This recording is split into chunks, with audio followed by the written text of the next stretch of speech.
Hello বন্ধুরা, তখন আমি কর্ণাটকে ছিলাম আর বরকে বলেছিলাম যে দই চিকেন তো অনেক খেয়েছো, তোমাকে আজকে ডিমের ঝোল খাওয়াবো দই দিয়ে, মানে ডিম কষা কষা টাইপের করবো আর কি, আলু টালু দিয়ে। তো এই দেখো এখানে দই আছে, দইয়ের গায়ে কী লেখা আছে আমি সেটা পড়তে পারছি না, তোমরা যদি পড়তে পারো তাহলে অবশ্যই আমাকে কমেন্ট করে জানাবে। আর এখানে ডিমগুলো আমি বেশ ভালো করে লাল লাল করে ভেজে নিয়েছিলাম, কারণ ডিমটা যখন ডিমের ঝোল বা ডিম কষা যা কিছু করা হয়, ডিমের কারি করলেও ডিমটা বেশ ভালো করে গাটা ভাজা হয়ে গেলে তবে একটু বেশি টেস্টি হয়। তবে টেস্টির থেকেও আমরা যদি ডিম সেদ্ধ করে খাই সেটা আমাদের জন্য বেশি হেলদি। তবে কজনই বা হেলদি খেতে ভালোবাসি, সবাই ভাবি মুখের সাথে একটু ভালো ভালো কিছু খাবো। যেমন আমি বাড়ি থেকে এখন অনেক দূরে আছি, আমি ফুচকা খেতে পারছি না, সেই নিয়ে আমার তো সবসময় মনে হয় কখন একটু ফুচকা খাবো। যতই আমি বাড়িতে বানিয়ে খাই, বাজারে যে ধুলো ময়লা মাখানোর যে স্বাদটা না, সেটা বাড়িতে আসে না। কি বলো বন্ধুরা?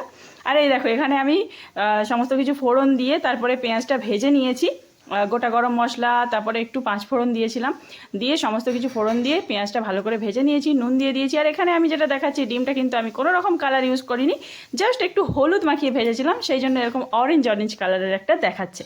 আর এখানে আমি সমস্ত কিছু কুচি কুচি করেই দিয়েছিলাম, যেহেতু আমি বাড়িতে নেই, আমার সাথে মিক্সি নেই। এই দেখো এখানে আমি টমেটো কুচি দিয়ে দিলাম।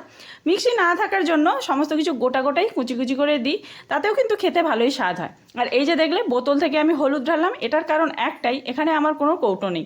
ঠিক আছে, কৌটো আমি কিনলেই কিনতে পারি, কিন্তু এখানে কিনে ফেলবো, তারপরে অত সমস্ত কিছু বয়ে নিয়ে যাবো কী করে।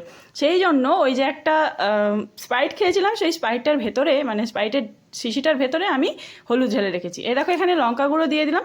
আর ওই যে একটু আগে তোমাদেরকে দইটা দেখালাম, ওই দইটা আমি দেবো এবার। তো ধনে গুঁড়ো দেওয়া হয়ে গিয়েছে। এই দেখো, এটা হচ্ছে আদা রসুনের পেস্ট। একটু আদা রসুনের পেস্ট না দিলে বেশ গ্রেভিটা ভালো ভালো জমবে না আর কি, মাখো মাখো হবে না। সেই কারণে আমি আদা রসুনের পেস্টটা দিলাম। যেহেতু আদা আমি একটু কুড়েও দিই, তবে এখানে আদা রসুনের পেস্টটাই আমি ব্যবহার করেছিলাম।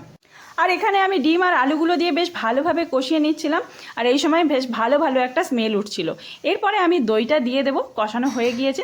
দই দিয়ে আর বেশিক্ষণ কষালে হবে না, তাহলে দইয়ের বেশ ভালো ভালো ফ্লেভারটা আসবে না। এই যে দই দেওয়া হয়ে গেছে, একটু নেড়ে চেড়ে আমি তারপরেই জল ঢেলে দিয়েছিলাম।